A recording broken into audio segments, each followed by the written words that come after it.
Et quand on est un enfant et qu'on commence à ressentir ces choses-là et que ses camarades à l'école disent qu'eux, ils voient rien du tout, comment est-ce qu'on comprend ce qui nous arrive? J'avais des flashs impromptus, j'avais des apparitions de visages, d'esprits qui se formaient, parfois de façon, je dirais, fragmentaire ou éthérée et fluidique, et parfois bien formée. Quelquefois, il m'arrivait d'avoir des images de leur propre vie qui me montraient. Alors, c'était parfois très intéressant, parfois apeurant en fonction de ce qu'ils avaient pu vivre, on va dire, à l'époque. Des visages agréables, parfois c'était aussi des inquiétudes. Bon, c'était un ensemble de choses. Alors, quand vous voyez un visage qui apparaît comme ça et qui se manifeste et qui est devant vous à 2 mètres, 1,50 m, ça va, mais quand vous en avez un qui s'approche rapidement et qui se... Ah, comme ça, c'est pas facile. Et il y a une chose que je déteste, et j'ai toujours dit ça en public depuis de nombreuses années, j'ai toujours détesté être touché par un esprit. Je ne supporte pas ça. Encore très récemment, c'est pas très très vieux, j'étais dans ma chambre allongé, et comme je prie souvent avant de dormir, pour ceux qui en ont besoin, que j'ai vu la journée, et ils ne le savent pas, mais je le fais. Et puis également pour des personnes aussi que j'ai connues, qui sont d'autre côté, et d'autres qui souffrent aussi de par le monde, et bien sûr des proches défunts. Et là, à ce moment-là, j'étais sur le côté droit, j'avais la main gauche posée sur la main droite et la main, celle-ci à droite, était à plat. Et en prière, j'ai eu un esprit qui est venu vers moi et qui m'a pris la main pour me la tenir. Alors moi j'ai fait ça, je ne supporte pas ça. C'est pas des mauvaises forces, mais c'est toujours impressionnant. Vous voyez, ça m'est arrivé à plusieurs reprises d'avoir des densités d'esprit qui se matérialisent à côté de moi, dans mon lit, vous voyez aussi. Voilà. Alors, quand vous sentez un corps qui se forme à côté de vous, je peux vous dire, ça fait bizarre. Les deux. Je vais vous raconter une histoire. Tiens, j'ai un ami d'enfance qui est parti, hélas, d'un cancer du poumon. Il est parti de ce monde il y a environ 6 ans. Et il a eu une vie assez difficile aussi par rapport à son vécu. Il est parti en Allemagne, il a vécu beaucoup de choses. Et si bien qu'après, je l'ai aidé comme j'ai pu, parce qu'après, il était à Paris au secours populaire, vous voyez. Donc j'ai fait ce que j'ai pu pour lui apporter toute mon aide. Et on l'a incinéré, et on a jeté ses cendres au Jardin des Souvenirs au Père-Lachaise. Et environ peut-être 4-5 ans après son départ terrestre, un soir, pareil, j'étais en prière en fait. C'est souvent quand je prie que c'est le tout début, vous voyez, avant de m'endormir. Eh bien, je sens derrière moi, à ma gauche, justement, la densité d'un esprit. Et là, je sens, j'étais un peu mis sur le côté droit légèrement en biais, et là, d'un seul coup, j'ai une main qui se matérialise et qui était lumineuse, et qui glisse par-dessus la couverture, la couette, et qui glisse comme ça. Alors je peux vous dire que, comme ça, là, et puis je vois la main qui se retourne, et il avait matérialisé sa chevalière avec ses initiales, pour bien que je le reconnaisse. Alors là, j'ai dit... Oui, ok, mais je ne peux pas, je dis excuse-moi, et c'est parti. Voilà. En même temps, merci, c'est des cadeaux merveilleux. Tout le monde aimerait vivre ça, c'est des cadeaux merveilleux. Souvent, excuse-moi de t'interrompre, si. Au-delà de la peur, je parle, au-delà de la peur. Mais en fait, souvent, j'ai des personnes qui, autour de moi, ont eu la grâce, quand je vous rencontre en privé ou en public, ont eu la grâce d'avoir eu un phénomène de manifestation d'esprit. Par exemple, comme là à l'instant, de voir apparaître un proche. Ça surprend, et parfois, même souvent, les gens par la peur, les personnes qui ont peur, coupent, et finalement tout s'arrête. Et après, on demande parce qu'on voudra encore, et encore, et encore. Mais non. Une grâce est donnée à un temps donné. C'est pas tout le temps. Ils sont là, ils font ce qu'ils peuvent, certains se manifestent, d'autres ne viendront jamais jusqu'à nous. Il faut l'accepter. Moi-même, il y a des êtres que j'aime dont j'ai jamais eu de nouvelles. Croyez-moi, quand on est médium, c'est comme on dit, le cordonnier le plus mal chaussé. Donc, c'est quand même frustrant, c'est rageant. Moi-même, c'est pareil, j'accepte tant bien que mal. Et d'autres, parfois, où j'ai vraiment eu ces grâces, et je remercie le plan spirituel. Alors, rentrons un peu dans le détail d'une consultation. En fait, ce qui se passe, c'est que tu obtiens des informations sur la personne qui arrive et qui se présente en face de toi. Comment est-ce que tu sais Qu'est-ce qui te fait dire que c'est un esprit de défunt, pas plutôt qu'une espèce de super intuition, ou une grande empathie envers la personne qui te permettrait de sentir des choses comme ça de façon un peu subtile? Quelquefois, en public comme en privé, vous avez une information factuelle ou des informations, la personne peut comprendre une partie et pas. Et par la suite, on continue, on développe, et l'entité va venir avec d'autres informations pour vraiment se faire identifier. Et là encore, tout à l'heure, il y a une personne qui est venue me voir, et je la remercie, qui était venue pour son enfant décédé, partie de l'autre côté. Eh bien, elle a appris des informations que je lui ai transmis, et que son fils m'avait donné, qu'elle ignorait. Voilà ce qui est passionnant également dans le contact médiumnique, quand on ignore également les faits. C'est très intéressant, ça montre bien la conscience, l'intelligence et en même temps l'attention, encore une fois de plus, pour prouver que je suis là. Je fais peut-être une petite parenthèse sur la recherche et la médiumnité, parce que voilà, ce que dit Henri aujourd'hui, depuis qu'on a commencé, peut paraître familier à certains, mais peut paraître aussi dur à entendre pour certains autres. Il y a malheureusement très très peu de recherches en cours aujourd'hui sur la conscience, sur la fin de vie, sur la mort, sur la communication avec l'au-delà, mais il y a quand même, et évidemment plus aux États-Unis à l'heure actuelle qu'ailleurs, des chercheurs qui s'intéressent à cette question. Il y a notamment quelqu'un qui s'appelle Gary Schwartz, qui a publié un livre il y a quelques années qui s'appelle The Afterlife Experiment, qui n'a pas été traduit en français malheureusement. Et il y a une jeune chercheuse qui a pris un peu le relais de son travail, qui s'appelle Julie Betchel, qui nous a accordé une interview, qui est dans un des magazines de l'INRES, d'ailleurs pour ceux que ça intéresse. Et Julie Betchel, comme Gary Schwartz, comme ensuite modestement ce que j'ai essayé moi de répliquer aussi en France, et notamment avec Henri qui a accepté de se prêter au jeu, c'est de tester les circonstances de l'obtention des informations. Parce que si on doit résumer qu'est-ce qui se passe dans une séance de médiumnité, vous allez voir quelqu'un qui n'est pas censé vous connaître, qui n'est pas censé connaître quoi que ce soit des défunts éventuels, et qui va, pendant une demi-heure, 3/4 d'heure, 1 heure, vous parler au nom de ce défunt et livrer un certain nombre d'informations, parfois très précises, parfois moins précises. Donc, qu'est-ce qu'on peut faire comme recherche face à ce type de problématique? C'est essayer de voir dans quelles circonstances apparaissent ces informations. Si vous faites de la recherche, si vous voulez essayer de tester les médiums, il faut donc éliminer les causes de fraude, les causes de tricherie. Il faut éliminer aussi cette espèce de contact visuel, ces contacts physiques qu'il pourrait y avoir entre un médium et son sujet pour fermer la porte à toute possibilité d'influence inconsciente entre le sujet et le médium. Donc ça, c'est des expériences que j'ai moi-même fait avec Henri, avec d'autres médiums. Elles sont assez simples en fait, et j'ai fait le modèle le plus simple par rapport à ce qui a été mis en œuvre, notamment aux États-Unis, qui là est fait de façon beaucoup plus ambitieuse. Ça consiste à mettre un médium, Henri en l'occurrence, dans une pièce, et dans une pièce à côté, un sujet qui va servir de cible, qui va avoir des proches décédés autour de lui, un ou plusieurs proches. Et la difficulté, c'est que le médium va à ce moment-là devoir se connecter, comme il le fait dans son cabinet habituellement, à ses défunts et fournir des informations. Une fois qu'on a collecté une demi-heure ou 1 heure de séance, vous retranscrivez, enfin c'est ce que faisaient les chercheurs, c'est ce que nous avons fait, on retranscrit l'ensemble de ce qu'a dit Henri. Chaque phrase, chaque information qui est donnée. Et chacune de ces phrases est notée précisément. -3, c'est une erreur absolue, c'est-à-dire vous êtes venu, c'est votre papa qui est décédé et Henri dit « Oh, j'ai une dame qui s'appelle Brigitte ». Erreur absolue, -3. Vous avez des choses qui demandent un peu plus de subtilité. Si par exemple c'est votre maman qui s'appelle Brigitte et que le médium dit « Oh, je vois une Brigitte, c'est une belle femme blonde », etc., que c'est une belle femme blonde, +3. Et puis voilà, entre le -3 et le +3, vous pouvez aménager, voilà, j'ai une femme qui se présente, bon bah là on va mettre un 0, oui ça peut être, ou un +1, etc. Et à la fin de la session, en fait on fait un travail d'analyse de ces données. Et vous voyez combien il y a de +3 et combien il y a de -3.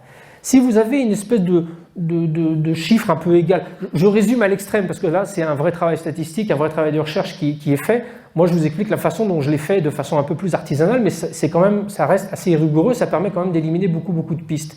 Si vous avez donc à l'issue de la séance autant de -3, autant de moins ou autant de plus, bon, on peut se dire que le hasard pourra expliquer les quelques +3 qu'il y aura eu. Si en revanche vous avez 80% de +3 ou de réponses plutôt positives, voire assez précises, et vous avez très peu de réponses négatives, là vous vous dites comment statistiquement, cette personne qui ignorait tout de moi, enfin du sujet, a pu obtenir autant d'informations. Et là, on n'a pas d'explication. On n'a pas d'explication, ou sinon, il y en a deux. Vous avez soit l'hypothèse que le médium a effectivement obtenu ces informations de la part d'un défunt, qui se trouve là, autour de nous, quelque part, soit que le médium est doué d'une capacité extrasensorielle qui lui permettrait d'avoir accès à ces informations. Et ça, les capacités extrasensorielles sont aussi étudiées dans des labos en France, à l'Institut métapsychique autrefois, et puis dans des labos aux États-Unis, en Grande-Bretagne, un peu partout. Donc on sait que c'est une réalité aussi de l'esprit humain. Donc voilà, on reste devant ces deux choses-là avec une grande difficulté pour aller un peu plus loin. Et le travail qu'a mené Julie Betchel, une fois qu'elle a été confrontée à cette espèce de frontière épistémologique, c'est de se dire, bon, comment est-ce que je peux faire pour aller plus loin, scientifiquement parlant, et essayer de savoir si le médium a soit des capacités extrasensorielles, soit vraiment une possibilité de communiquer avec les défunts. Et là, on entre dans un type de recherche qui est plus un type de recherche qualitative, où on interroge effectivement les gens comme Henri sur la façon dont se passent ces communications, sur la façon dont se passe leur travail. Et effectivement, ce que nous dit Henri depuis le début, c'est-à-dire quand tu dis percevoir une intention d'un défunt, quand tu dis percevoir quelqu'un qui coupe la parole, un esprit qui coupe la parole, là on est dans une forme d'intentionnalité qui ne ressemble pas du tout, les études le montrent, à la façon dont se passe, par exemple, une expérience extrasensorielle. Enfin, je vais laisser peut-être Henri nous raconter. Est-ce qu'on peut expliquer ces deux ressentis différents alors ? Oui, ce qui est intéressant également, c'est d'observer, moi déjà, j'aime bien aussi analyser, observer ce que je vis, bien sûr. C'est également, dans l'intention également, c'est aussi l'empathie, non pas avec le vivant, mais l'empathie avec le défunt. Parce que une partie vibratoire du défunt, on va dire, incorpore en partie le médium sensitif. C'est-à-dire, par exemple, tout en parlant de transmettant les informations liées au contact, eh bien, d'un seul coup, l'esprit, par exemple, je vous donne un exemple, vous donne un tic, une manie qu'il avait de son vivant, exprès pour se faire identifier, une reconnaissance supplémentaire. Donc, il incorpore le médium à ce niveau-là, on va dire fragmentairement. Une manie, un tic, comme par exemple, j'ai des personnes qui me disent quelquefois, vous avez la même phrase qu'il employait ou le même mot que lui. Voilà des choses intéressantes, qui n'est pas pensée par la personne qui est en face de moi, mais qui est justement transmise par l'esprit qui essaye de retransmettre ce qu'il a été sur Terre. Ou alors, lors de la communication, justement, on continue, on y va, on essaie d'avoir les échanges, les contacts, les preuves, les clairaudiences. D'un seul coup, l'esprit, par exemple, me donne justement un problème qu'il avait. Je donne un exemple qui est dans le livre, mais j'aurais pu en prendre un autre, c'est vrai, où mon corps entier me démangeait. Pourquoi ? Parce que cette personne-là était couverte d'eczéma des pieds à la tête. Vous voyez ? Cet esprit. Donc, c'est ton corps à toi qui te démangeait ? Oui, le mien, pardon, excuse-moi, mais par l'empathie de l'esprit. Pendant qu'il communiquait avec moi, il me donnait également les symptômes qu'il avait vécus sur Terre, par exemple, vous voyez ? C'est pas une information que la personne pensait à l'instant même, j'ai vérifié, mais de toute façon, c'est aussi dans le corps, je ressens, il faut savoir ça aussi, je ressens les douleurs en même temps que l'esprit, l'âme qui est partie, a vécu sur Terre. Évidemment que c'est pas aussi intense. Quelquefois, ça peut être vif, voilà, dans l'intensité. Parfois, ça met plus ou moins de temps pour arriver à se dégager de cela. Il faut un temps donné. Mais on peut avoir ce même phénomène-là aussi dans la perception sensorielle de voyance, évidemment. Mais là, ça va beaucoup plus loin par rapport à ce que l'esprit essaie de transmettre au vivant, on va dire. C'est tout un ensemble, on va dire, qui permet justement de voir à quel degré on peut aller justement dans ces contacts. Et puis, je peux vous dire qu'il y a des âmes que je peux recevoir qui ne sont pas du tout contents par rapport au vivant qu'en face de moi. Alors croyez-moi que la personne qui vient me voir, elle ne vient pas pour se faire engueuler. Hein, je pense pas. Mais croyez-moi, ça arrive. Il peut y avoir des reproches. Et croyez-moi, la personne n'a pas du tout envie d'aborder le sujet avec moi. Hein, mais pourtant, c'est là. Moi, je suis obligé de transmettre, je suis uniquement l'intermédiaire. Hein.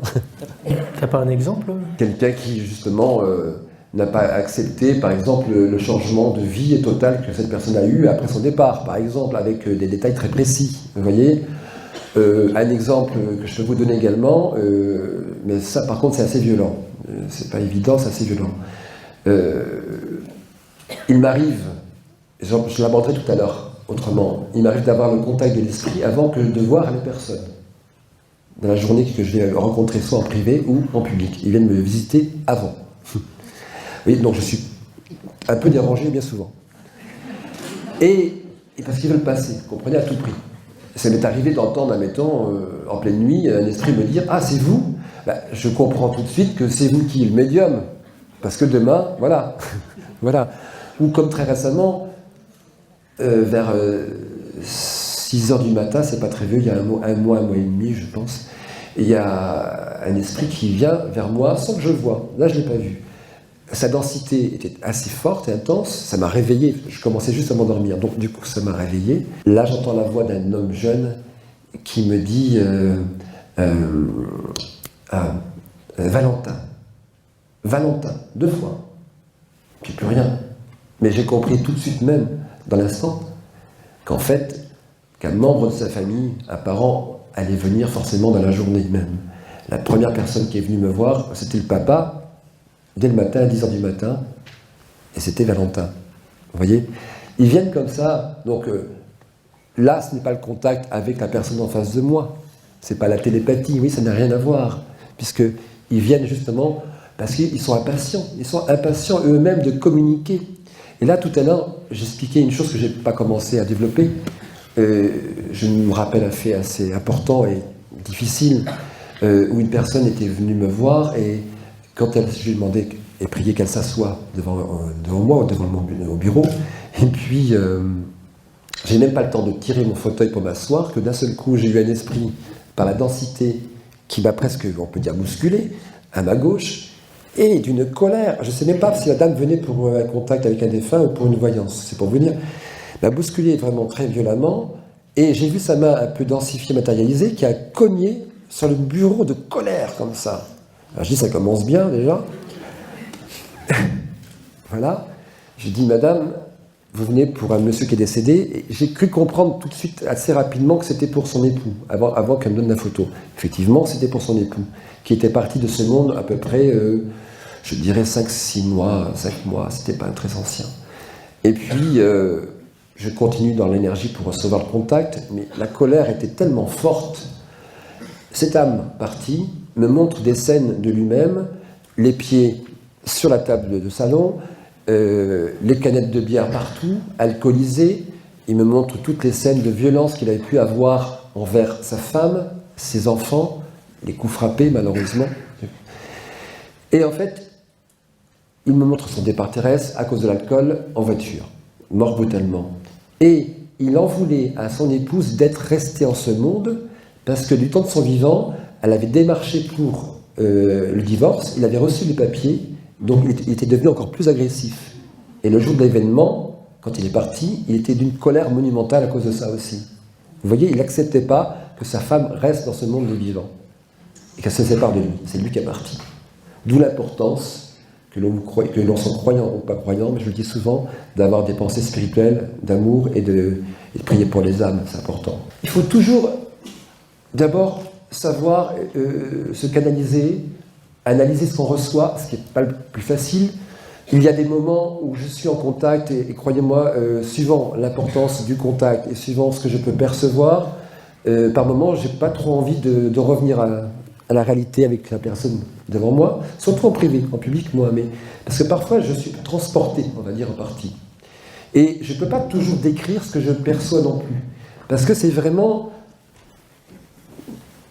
C'est difficile à décrire parce que les perceptions, on peut les retranscrire telles quelles, et parfois c'est comme si j'avais accès à un plan autre, plutôt que de voir l'esprit qui vient à moi, c'est moi qui me transporte dans un autre plan, où je vois des images avec des volupes, ou avec des formes, comme hier c'était le samedi, avec comme des cylindres énergétiques qui allaient en spirale, et après est apparu un esprit, après j'ai vu une dame décédée qui était là, comme sur un bord de rivage, et tout était lumineux, avec 2 femmes, dont j'ai compris que c'était la mère et ses 2 filles. Et la dame qui était en face de moi me dit, oui, c'est maman, et mes 2 sœurs qui sont parties de l'autre côté. Donc, tu vois, c'est vraiment des choses comme ça où on se transporte, où on nous conduit, où on est transporté, et quelquefois, on sent bien que l'esprit peut être très loin de nous, ou alors très très près de nous. Je suis spectateur, en fait, parce que, après, bien sûr, je suis animé par le contact, mais... on peut avoir des fragments plus ou moins denses, il y a des contacts qui vont être vraiment extraordinaires, et d'autres fois, c'est plus difficile. L'autre fois, par exemple, aussi, j'avais une dame qui vient me voir, la mère et la fille. Et d'un seul coup, je vois une personne défunte. Elles venaient ensemble pour la grand-mère de la jeune fille, donc la maman de la dame devant moi.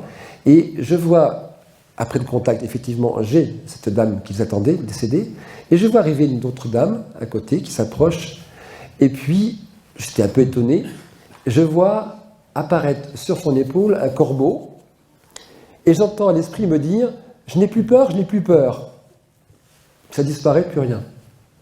Et je vois les deux personnes en face de moi qui disent « Notre tante, maman avait un corbeau, ma tante le détestait, elle avait peur. » Vous voyez comme quoi la paix des règnes s'est fait de l'autre côté, heureusement. Et si je mange pas de viande depuis 30 ans, c'est pas pour rien. C'est parce que j'ai cette grâce de voir les animaux partis de l'autre côté. Voilà. Alors, est-ce que tu es tout le temps en état de perception ou tu fermes les choses? Étant jeune, oui, beaucoup. Oui, parfois ça m'arrivait, mais j'ai une amie qui est là, Yacine, qui peut être témoin de cela, amie de longue date, et où ça m'est arrivé de façon sauvage, abruptement, comme ça, d'être complètement parti, oui, en vision, oui. Ça m'arrivait en flash un peu partout. Le plus embêtant, c'est que quand ça vous arrive dans des circonstances qu'on n'a pas envie, on est un peu embarrassé, un peu gêné aussi, ça peut arriver. Mais je suis moins dérangé maintenant. Pourquoi ? Parce qu'en fait, je pratique au quotidien cette médiumnité, je transmets. Et évidemment qu'il y a aussi, il ne faut pas l'oublier, une grande fatigue aussi, parce que cela épuise beaucoup sur le plan physiologique. L'énergie psychique est très dense et la captation à donner, parce qu'il faut vraiment se mettre sur d'autres taux vibratoires pour arriver à capter. Et ce que je pourrais dire également, c'est qu'il faut arriver à se dépersonnaliser pour être dans l'autre. Comprenez ? Totalement dépersonnalisé, c'est impossible, mais c'est pour que vous compreniez un petit peu, pour illustrer un peu ce que je voulais vous dire à ce niveau-là. C'est arriver justement à ne faire qu'un, on va dire, pour avoir cette connexion. Voilà. Donc, en général, tu demandes une photo de la personne défunte? Oui, pour les contacts en privé, oui, parce que ça me permettra pour moi de mettre au diapason, on va dire, en premier, en diapason. Mais évidemment que, hormis cette personne-là, parfois d'autres esprits viennent sans photo, hein, bien sûr. Peut-être la difficulté aussi dans ces communications, comme tu le disais à un moment, c'est que c'est effectivement difficile d'avoir des capacités comme celle d'Henri, mais c'est peut-être également difficile de l'autre côté, si autre côté il y a, de pouvoir réussir à faire cette connexion avec... Si je puis me permettre, il faut qu'ils abaissent les taux vibratoires, il faut qu'ils désaccélèrent des vibrations fluidiques, on va dire, appartenant à... Alors là, j'adore. Il rentre dans la technique, je comprends rien, tu vas nous expliquer ça. Ça veut dire quoi, abaisser le taux vibratoire fluidique? Bah oui, c'est difficile. Mais essaie de nous décrire ça. L'entité vibre à une autre fréquence, voilà, accélérée de notre matière, qui n'est pas la matière physique dense dans laquelle nous sommes ici incarnés. Voilà. Donc automatiquement, bon, un électron, tu ne le vois pas, mais il est condensé, il forme la matière. S'il est dispatché, il va être complètement invisible. Tu vois ? Eh bien, ils sont sur des fréquences, voilà, accélérées. Il faut qu'ils désaccélèrent pour pouvoir se mettre dans l'énergie vibratoire, du même taux vibratoire que la personne médium va recevoir l'information, ou pour la manifestation physique aussi, autrement. C'est un peu complexe à expliquer, mais c'est ça en fait. Et je le ressens parfaitement, hein, par moments, suivant les contacts, ça dépend des moments. Certains moments, quand j'ai des connexions, c'est pas toujours, mais ça m'arrive d'avoir de la Kundalini et la glande pinéale, d'avoir comme un serpent, comme ça, serpentairement, un courant électrique. Je sais que la connexion va se passer. Vous voyez, ça dépend des instants. C'est des énergies. Hein. Bonsoir. Je voudrais savoir si... Bonsoir. Bonsoir, madame. Si le temps a une importance, si on peut avoir des nouvelles de quelqu'un qui est décédé depuis 50 ans. Bonne question. Ou si les gens viennent surtout pour consoler tout de suite après. Alors, s'ils viennent consoler aussitôt après, selon le désir de l'esprit, on va dire parti déjà, selon le besoin que la personne a, on va dire ça. Quelquefois, certaines âmes viennent spontanément, que la personne n'était pas dans la demande aussi. Hein. C'est spontané aussi. Pour des raisons précises aussi, pour informer aussi. Voilà. Et le temps, oui. Plus le temps passe, et plus on constate qu'il est difficile d'avoir le lien. Parce que, d'abord, certains pourraient dire qu'on est peut-être moins en souffrance, qu'on transforme ce deuil quand on est touché vraiment par ce départ. Mais qu'importe, on va dire, ça dépend du degré de lien qu'on a avec cette personne-là qui est partie, cette âme. Mais on constate vraiment, et moi le premier bien sûr, que plus le temps passe, plus c'est difficile. C'est comme si l'âme passait à d'autres plans d'univers, vous voyez, et éprouve moins ce besoin de venir absolument conforter le vivant, le rassurer, l'aider, mais qu'importe l'endroit ou l'espace où va se trouver cette âme, de toutes les façons, on est relié, toujours.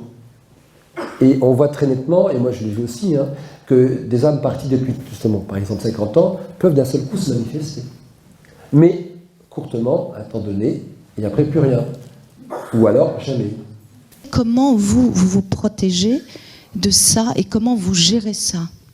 Bon, déjà, je gère très bien parce que j'arrive à me dégager par expérience, par habitude vibratoire fluidique, et aussi parce que j'expulse et je refuse d'un certain degré pour aller plus loin, parfois, pour pas justement être trop accommodé et avoir des problèmes, parce qu'il faut savoir une chose, c'est que quelquefois, on peut avoir des continuités vibratoires une fois que la personne est partie. Comme ils viennent avant me voir, il peut y avoir des continuités encore en énergie. Et en même temps, si vous voulez, l'âme... il y a, je viens de dire à l'instant, pour me dégager, et puis bien sûr, je suis croyant, j'ai la foi, je fais appel à des forces supérieures, de toutes les manières. Ça, c'est évident. Voilà. Mais dans le contact avec les personnes que je rencontre, je suis beaucoup aidé, et ça, je le ressens parfaitement sur un plan supérieur, spirituellement, pour m'aider, pour être porté, transporté, et après, bon, ça s'arrêtera, bien souvent. Vous avez dit avoir des pensées d'amour et Oui. spirituelles pour les âmes. Oui, bien sûr. Alors, est-ce qu'il y a un but particulier? C'est-à-dire, est-ce que... Voilà, quelle est l'intention? Mis à part que, de toute façon, ça me semble bien. Mais au-delà de ça, concrètement, qu'est-ce que ça peut donner ou apporter aux âmes?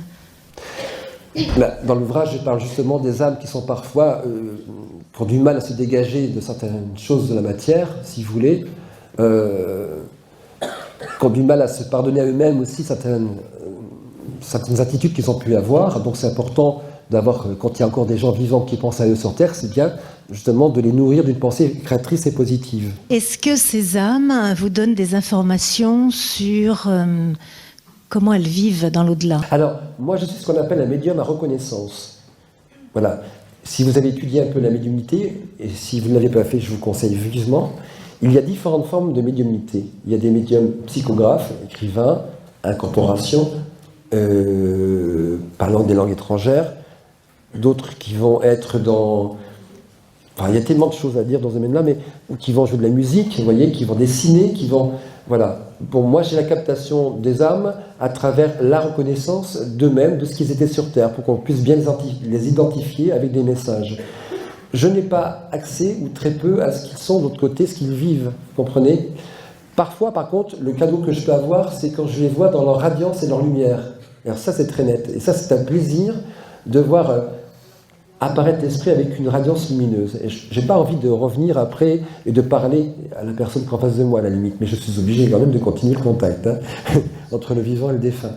Ça ne va pas durer longtemps, mais c'est une grâce qui m'est donnée. Je me demandais, mais les esprits qui ne veulent pas ou ne peuvent pas se manifester, est-ce que peut-être ils se sont déjà réincarnés? C'est peut-être ça? Alors, je ne suis pas le spécialiste de la réincarnation. Ce que je peux constater, c'est qu'il y a des contacts que je ne pourrai jamais avoir.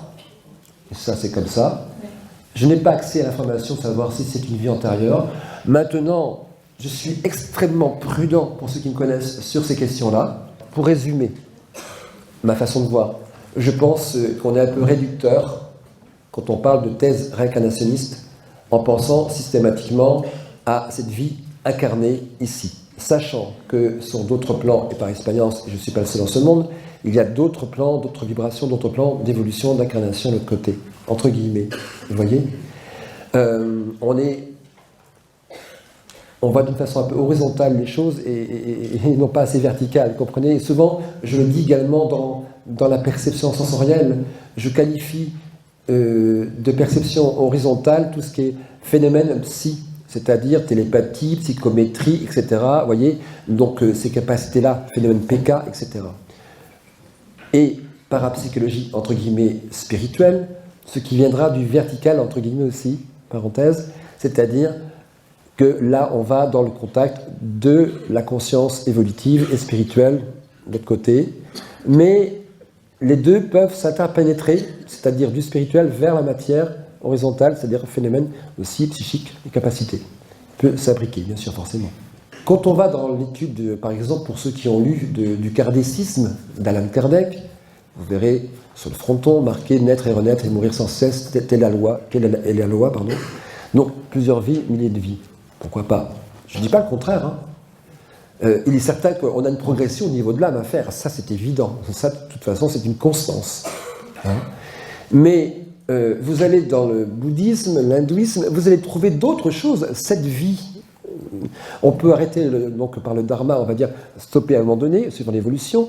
Bon, et d'autres pays, d'autres cultures, d'autres ethnies auront d'autres consciences ou d'autres informations à travers leur expérience et recherche. Qui détient la vérité? Je ne sais pas. Mais ce qui est sûr, ça c'est certain, c'est qu'on doit évoluer, qu'on doit travailler sur nous-mêmes, ici-bas et de l'autre côté encore. Ça, c'est une évidence. Peut-on avoir des manifestations de plusieurs esprits au même moment? Oui, bien sûr. Et heureusement. Ont-ils l'air en paix entre eux? Ben, ça va dépendre des contacts. Hein. Le dualisme est aussi bas que de l'autre côté. Hein. Vous savez, je ne vais pas faire peur aux gens, mais bon... Tout n'est pas rose de l'autre côté non plus. Des attaques physiques et psychiques, j'en ai eu, je peux vous dire. Merci beaucoup. J'ai eu des coups frappés, je ne vais pas vous faire peur, mais bon, ça existe. Il n'y a pas que des âmes sereines de l'autre côté, mais heureusement qu'il y a des belles choses, heureusement. Mais plusieurs esprits en même temps, oui. Mais ça m'arrive, par exemple, pour vous illustrer ce que vous me disiez à l'instant, ce que vous nous disiez à l'instant, de parler à quelqu'un en public, d'avoir tel contact, et en même temps de capter une autre entité qui est empressée de venir devant, à ma droite, et je dis, écoutez, vous avez connu quelqu'un qui est comme ça, alors je dis, attendez, je finis avec monsieur et l'entité qui je suis. Je dis, à l'esprit d'attendre aussi. Vous voyez, par exemple, je peux être harcelé, tiraillé. Voilà, pour illustrer ce que vous me disiez. Moi, j'ai toujours entendu dire que certaines âmes qui n'avaient pas coupé complètement avec leur lien terrestre et qui avaient des choses à se reprocher, revenaient tant qu'elles ne pouvaient pas... Hanté, vous voulez dire hanté? Non, pas forcément hanté. Enfin, hanté a un côté négatif, mais en fait, j'ai toujours entendu dire que les âmes qui étaient très évoluées, qui n'avaient entre guillemets rien à se reprocher, partaient et ne revenaient pas. Et c'est l'explication qu'on m'avait donnée. C'est peut-être celle qu'on peut peut-être donner aux gens qui ne reviennent jamais et se manifestent. Pourquoi pas? Maintenant, vous comme moi, on n'est pas parfait en ce monde. Et on aura toujours des actions à différents degrés qui ont une importance négative à différents degrés aussi. Aussi bien pour nos proches, l'entourage ou des contacts dans notre vie qu'on a pu avoir avec des personnes et autrui, aussi bien pour l'environnement, on va dire un peu l'effet papillon aussi, qui a des conséquences, tout a une raison d'être. Vous voyez, tout a une raison d'être, mais évidemment que l'âme, parfois, elle éprouve le besoin d'avoir un pardon par rapport au vivant, ou même le contraire. Attends, une excuse du vivant, ça peut arriver. L'autre fois, j'avais eu une dame qui venait pour sa vie personnelle. Je donne un exemple. Hein. Pour sa vie personnelle, quand spontanément, je vois deux jeunes que j'estime à l'âge de 20 ans et 25 ans, l'un chaque côté de la dame. Et je décris ces personnes parties d'un suicide. J'aime mieux le départ volontaire, c'est plus joli du reste, comme terme. Plus beau, mais ça ne change rien, mais bon. Et là, je comprends qu'ils ont un lien de famille. Elle me dit, oui, monsieur, c'est mes deux fils. Ils veulent faire passer un message. Ils sont partis à très peu d'intervalle de temps en âge. Mais elle ne voulait pas de contact avec ses enfants. Il y avait des gros problèmes psychologiques chez cette personne-là par rapport à ses comportements dans sa vie et, à mon avis, la cause des départs. Vous comprenez? Et elle ne voulait pas. Et c'était un moment où les choses auraient pu être réparées quelque part dans une aide pour elle aussi, comme pour eux. Vous comprenez?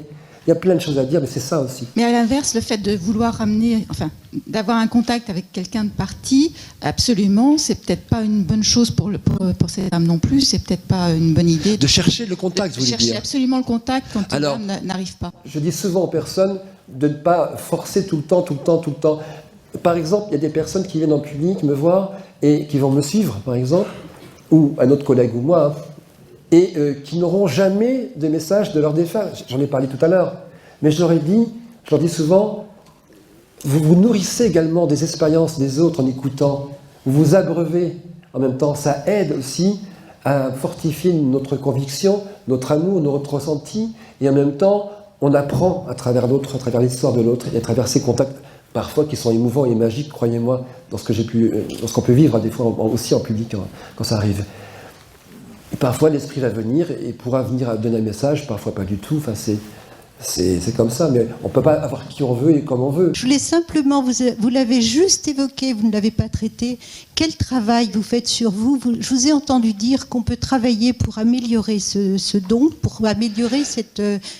oui, pour améliorer nos perceptions, vous voulez dire, médiumnique sensitive, c'est notre conduite de vie, madame, tout simplement. C'est le travail spirituel que l'on a en soi, sur la pensée créatrice et positive, c'est travailler tout le temps à ce niveau-là. Je vous ai entendu parler de la prière, de la... Ah bah oui, ça je prie. Ça, je prie, oui. Ça, c'est évident. D'abord, moi, souvent, je dis souvent une chose, c'est que je suis admiratif devant les gens qui croient en l'au-delà, en Dieu, sans avoir eu de preuve de quoi que ce soit, une foi presque, on va dire, aveugle, que moi je crois, mais je n'ai pas de mérite parce que je vois. Voilà la différence. Ah oui, quelque part. Dieu, non, je ne le vois pas. Personne ne l'a vu, mais il y a des mystiques qui parlent très bien de cela. Mais je veux dire, l'amour de Dieu, oui, je peux faire une confidence, je l'ai eu 2 fois dans ma vie, ça je l'ai vécu. Intimement, j'en ai parlé à mon ami, le Père Brune, en détail, avec lui, à qui je me suis confié.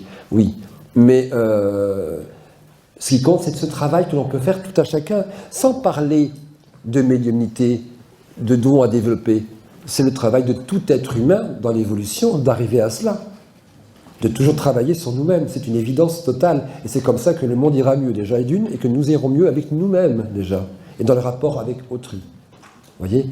Et après, pour ce qui est de la sensitivité, réceptivité, capacité, donc qu'importe, cela se fera au fur et à mesure que vous allez épurer en vous certaines choses, que vous ne serez pas dans le dualisme, dans le pouvoir de vouloir avoir des dons, car on ne doit pas chercher à vouloir avoir des pouvoirs et des dons, ça vous est donné ou pas. Certainement. Merci. Vous l'avez dit au début de conférence, parfois vous avez du mal à avoir des esprits qui ne veulent pas... Qui ne peuvent pas, qui n'ont peut-être pas le droit de foi. Voilà, c'est cette phrase-là, qu'ils n'ont pas le droit, est-ce qu'ils vous le disent, qu'ils n'ont pas le droit, ou c'est vous qui le déduisez? Alors, je peux sentir l'interdit par, comme j'expliquais tout à l'heure, un des détails, mais il y en a d'autres, ou parce que j'ai la clairaudience de mon guide qui me dit non. J'ai une interdiction de clairaudience qui interdit le contact, tout simplement. Ça se passe comme ça, me concernant. Ah ben vous lirez mon livre, voilà. Non, je plaisante. Non, je l'ai vu qu'une seule fois dans ma vie, je le décris dans le livre, et après, en décorporation, il m'a entraîné, j'ai pu le percevoir de différentes façons, mais en clairaudience depuis cette époque-là, et avant aussi, bien sûr. Oui. Voilà, c'était un être qui m'a toujours aidé à différents fragments. Vous savez, si on me filmait dans la vie de tous les jours, dans mon quotidien, si on mettait des caméras, on dirait, mais si on ne sait pas que j'étais médium, on dirait les fous. Parce que des fois, je réponds tout fort chez moi, tout haut, à des clairaudiences que j'entends. Des fois, j'entends, parfois je suis surpris. Vous voyez ? Ça arrive, je suis surpris par l'information. C'est comme les événements mondiaux, des fois qu'il m'est arrivé de voir, spontanément, comme vous dites. Pourquoi ? Je ne suis pas le seul à les vivre, parce que d'autres dans le monde le vivent, parce que c'est un événement qui va être dramatique, qui va arriver. Voilà, et donc d'autres vont le voir en perception par le rêve prémonitoire, d'autres l'auront en flash de voyance, d'autres le verront aussi en décorporation. J'ai vu des tas de choses que ce serait un peu long à vous expliquer. Tchernobyl, par exemple, je l'avais vu en public, c'était en public. J'ai vu apparaître, je vous donne un exemple, hein. Comme j'étais ouvert au niveau des canaux, on va dire, on arrive à la fin de la séance, et puis à ce moment-là, je dis au revoir à l'Assemblée, et au moment où tout le monde se lève, j'ai eu un choc par les images que j'ai pu voir. C'est très explicite. On m'a montré le champignon atomique et la faucille et le marteau. Hein, je ne peux pas aller plus loin. Hein. C'était vraiment explicite. C'était le mercredi, c'est arrivé le samedi, on l'a su le lundi aux informations. J'ai tout noté. Je note tout. Vous voyez, j'ai un écrit là-dessus. Bon. Mais ça m'est arrivé également chez moi. Mais comme c'est un événement, par exemple, par rapport à cela qui est mondial, d'autres dans le monde vont voir l'information. Car c'est dans ce qu'on appelle une sorte de mémoire akashique d'événements. Hein, voilà, c'est un autre sujet encore à développer, ça encore. Vous parliez tout à l'heure de communication avec des animaux de l'au-delà. Je veux savoir comment ça se passe.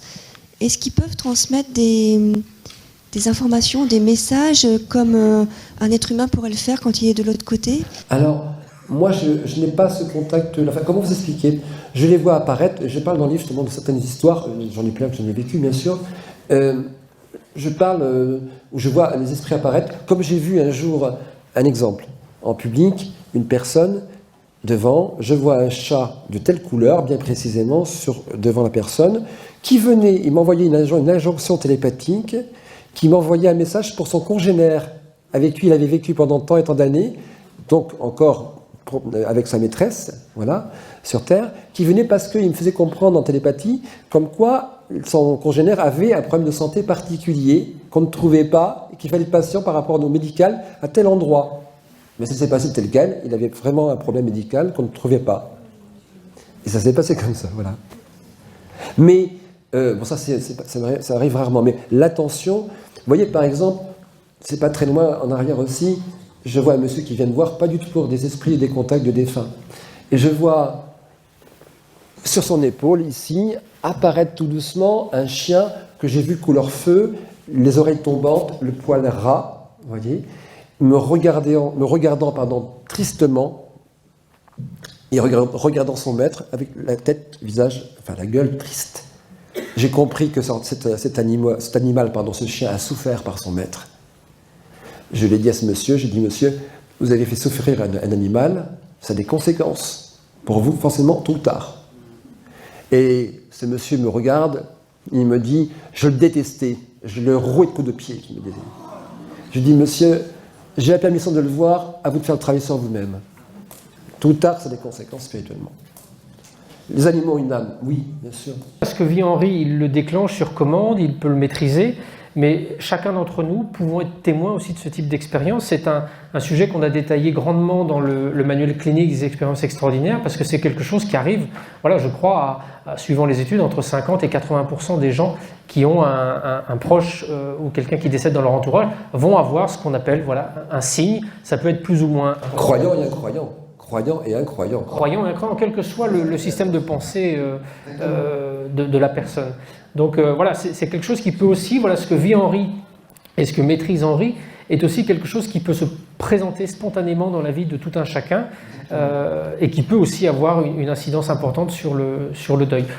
On va prendre, je crois, une dernière question. Mais une petite aparté par rapport à ça, il y a souvent des phénomènes, excusez-moi, également de pendules qui s'arrêtent. Vous avez remarqué ça aussi autour de vous, des réveils qui s'arrêtent, des montres qui s'arrêtent au moment du départ. Ça, c'est des choses assez étonnantes aussi qu'on peut constater également.